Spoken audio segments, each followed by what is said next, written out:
Big exclusive coming up right now on NDTV. Kapil Sibal, senior Congress leader, Rajya Sabha MP, and also someone who's been fighting the battle for the Congress in the Supreme Court is live with us. Thank you very much indeed, Mr. Sibal, for joining us. You join us at a time, Mr. Sibal, when MLAs of the Congress, the Chief Minister himself, are almost staging what appears to be a dharna in the lawns of Raj Bhavan in Jaipur. Now, you have the legitimate right to press your demands with the governor, but this kind of almost protest, dharna at the residence of a constitutional authority, is that appropriate? Oh, absolutely. You see, what happens is when the procedures of law are being violated by those very constitutional authorities, then some form of protest is necessary. And I think the only civilized form of protest is dharna. Gandhiji used to do it. Our national leaders used to do it. Suddenly, how has it become unacceptable?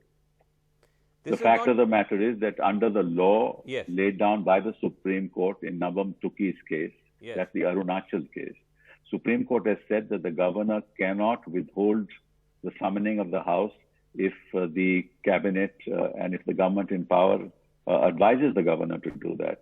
So that's again held by 5 judges. And this cabinet request was sent yesterday to the governor. Right. Why is he waiting till today and not taking a decision? Mr. Sibal, the governor has been telling us that that's because, and I believe this is what he told Mr. Gehlot and the MLAs as well, that that's because the matter is in the question of the disqualification of the MLAs and so on is in the Supreme Court. And I'm getting some advice on that. That's why the delay. What has that got to do with the issue? They are not yet been disqualified. And if they say they are the ones who asked for a session, remember? They said that we want a trust vote. They said it way back on the, I think, 13th of July. Many of them went to channels, IBN, and one of them went to Aaj Right. There were other channels they went to. They wanted a trust vote. If the Chief Minister wants a trust vote, what's that got to do with the proceedings in the Supreme Court? Proceedings in the Supreme Court dealing with disqualifications. They have not yet been disqualified. And that's been stayed by the High Court. So they are members of the House. They're members of the Congress party. He himself is saying that I am a member of the Congress party. So why is the governor standing in the way?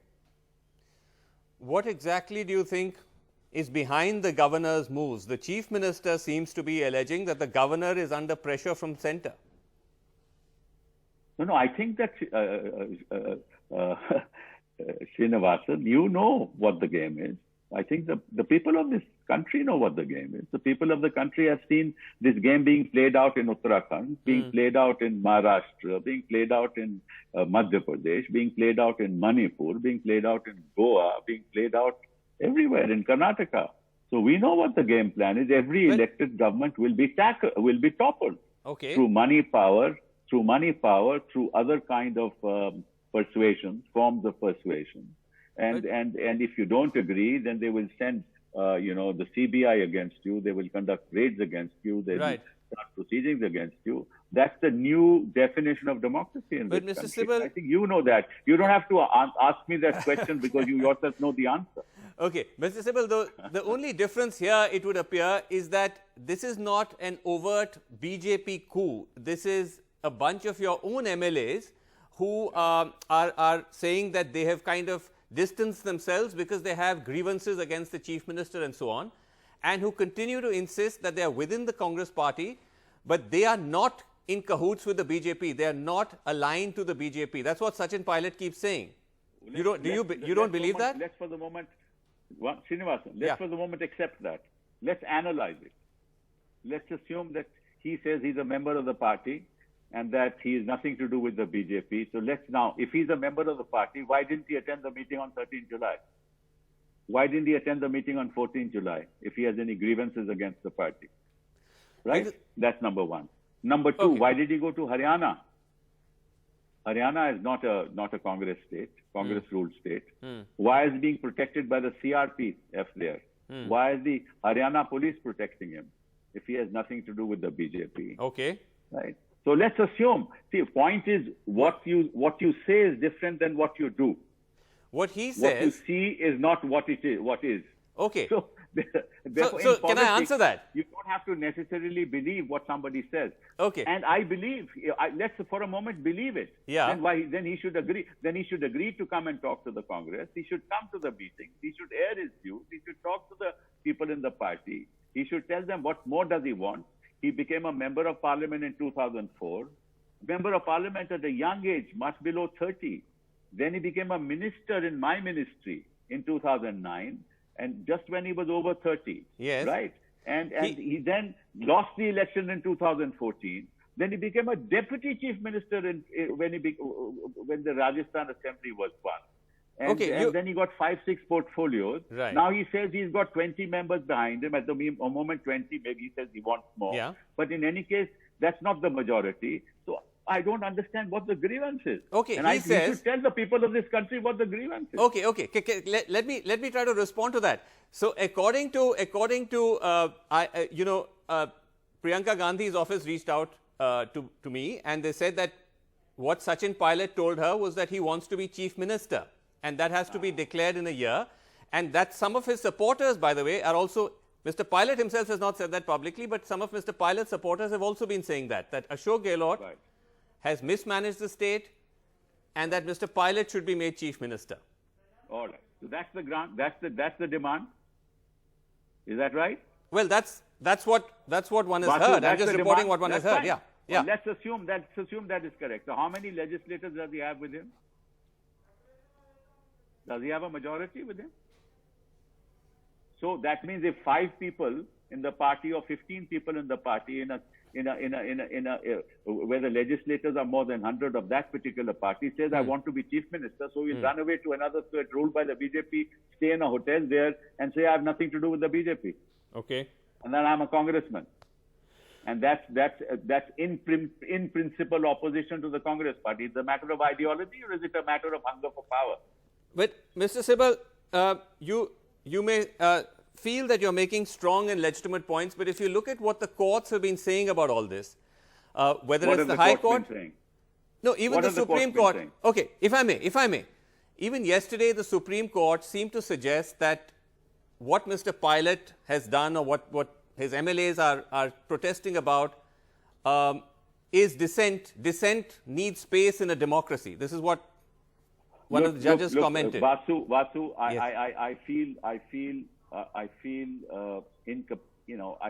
I don't want to comment on what the Supreme Court says. Okay. It's not fair of me. I'm the lawyer for the speaker.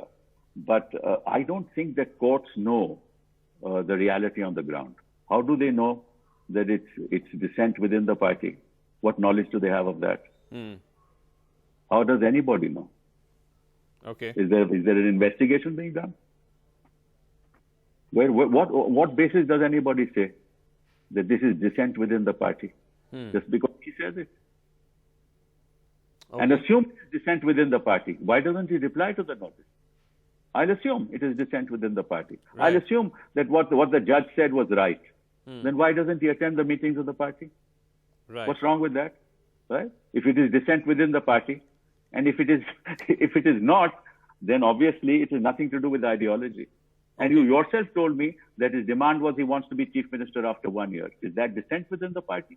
Well, that's what I said. Priyanka Gandhi's office conveyed that. That's what she told him. I don't know. Right. You put it to me, so I'm responding. Yes, even absolutely. I don't know the fact. Okay. Incidentally, Vasu, even I don't know the fact. Right.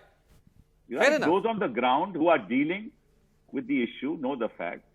Right? There is an investigation that is pending about some very, very murky deals that have taken place. I don't know where it will lead. I don't know the fact. Okay. But I don't think either I or the court or any third person can say there is a procedure that is to be followed under the Constitution. Fair enough. And there is a Supreme Court judgment which says that from the time the notice is issued for disqualification to the time when the Speaker takes a decision, these are deemed to be in law proceedings within the House. I don't say that. There are 5 judges of the Supreme Court who say that. Okay. And they further say that there can be no relief given to such people till the Speaker decides. And when he decides that decision is that of a tribunal, then it can be challenged on 4 limited grounds. Right. 1, mala fide. 2, perversity. 3, violation of principles of natural justice. Right. And 4, violation of constitutional mandates. Okay. There is no fifth ground on it which can be challenged. That is the law laid down by 5 judges, not by me. Okay. I was part of that case way back in 1992. I argued that case. We read it to the judges in the High Court, right? And Yes. yet the judge in the High Court has today granted a stay order, a status quo order. I mean, you see, if judges of courts are not going to follow judgments of 5 judges of Supreme Court, Yes. then I said today that I might as well take off my robes. I might as well not practice anymore. That's very strong. That's a very strong thing you're saying. That I'm saying it because I feel like it. you're going to take I'm off your very, robes. I'm very disturbed. I'm very disturbed because I don't think that our forefathers made this constitution to see this day that we are seeing today. Mr. Sibal, let me ask you this though, that you believe that legal precedents are not and protocols are not being followed, but as far as the Congress's own legal strategy is concerned, some have pointed to the fact that has there been confusion? Initially you approach the High Court, Mr. Singhvi then is the lawyer, the case is argued in the High Court, order is reserved, then suddenly the decision is to approach the Supreme Court. You appear for the Congress. There's no suddenness about it. There's no suddenness about it. Okay, but does that Why reflect do you say confusion that you have Mr. Why is Singhvi it first and confusion? Mr. Sibal, High Court, What's Supreme wrong Court? with that? What's wrong with that? What is the confusion in that? There's confusion in the media, maybe. Certainly not confusion in the Congress party. Okay. Well, the question being that if you argued the case all the way in the High Court till the point where an order was reserved and then That's go to the also not Supreme Court true. and challenge the That's High Court's jurisdiction, but then why That's argue the also case not in the true. High Court to begin with? Was it a mistake to have gone to That's the High Court? That's also not true.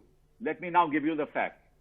On the 14th, a notice was sent to these people saying that you come and respond, and on the 17th at 1 o'clock I'll take a decision. That's what the Speaker said, right? On the 16th, they file a petition in the High Court, Yes. which goes before a single judge at 1 p.m. on the 16th. They move the single judge and say, we want an amendment to the petition because we want to challenge the vires of the 10th schedule, which Right. has already been upheld by the Supreme Court. Right. So the judge says, yes, all right, you can challenge it. And that challenge is made, and that naturally has to go to a division bench thereafter. Because the single bench can't hear the matter if the constitutional validity is challenged, right? So the judge sits at 5 o'clock. And when he sits at 5 o'clock, he allows the amendment. Then the division bench is constituted and they sit at 7:30. And I really admire the judiciary for this quick action because I think that the judiciary is very concerned about the rule of law. So at 7:30, they constitute the bench. And then the judge tells them that, look, the matter is coming up tomorrow for hearing. And he tells our counsel, Dr. Singhvi, Yes. that because the hearing is on the 17th at 1 o'clock. Yes. Obviously, the matter is going on. So, therefore, we request the Speaker not to take up the matter. So, if a request is made by the High Court, the Speaker said, all right, till you hear the matter, we will not do anything, right? Okay. So, then the matter starts on the 17th. Just hear me out. Yes. On the 17th, it starts. It goes on for the whole day, till 5 o'clock, right? And the matter is posted for 5 o'clock in the evening on 17th for the Speaker to decide. Yeah. When it is reaching 5 o'clock, the proceedings are not over. So, the judge again tells the Speaker that why don't you adjourn this matter till this hearing is concluded. He said, all right, in deference to you, I'll adjourn this matter, right? Then 18th, 19th are Saturday and Sunday. Then the matter finishes on the 20th, right? And then the 21st is the decision, at which point Singhvi says, I'm not going to, because now the hearing is concluded, now the Speaker will go on with the proceedings. He never succumbed to the jurisdiction of the High Court. It is only in deference because a constitutional authority deferring to another constitutional authority is now being posed as if we accepted the jurisdiction of the High Court. That's absolutely wrong. And Singhvi was absolutely right in saying, no, we are not going to agree to this. Now the hearing is over. We agreed to your suggestion earlier. Now the Speaker will decide. And that's how the order came, and that's why we challenged it in Supreme Court. So if there is any confusion, it is a confusion created by the opposition and created by the media. There is no confusion. Okay, interesting. On the point of the legal representation of Mr. Sachin Pilot and his group, Mukul Rohatgi and Harish Salve, some have pointed to that also as further evidence of some kind of proxy BJP backing. Do you agree with that? Whether I agree with it or not, I don't think it is fair for me to comment about my colleagues. I think Sachin Pilot has every right to choose whichever lawyer he wants to choose, and everybody has a right to draw his or her inferences on that choice.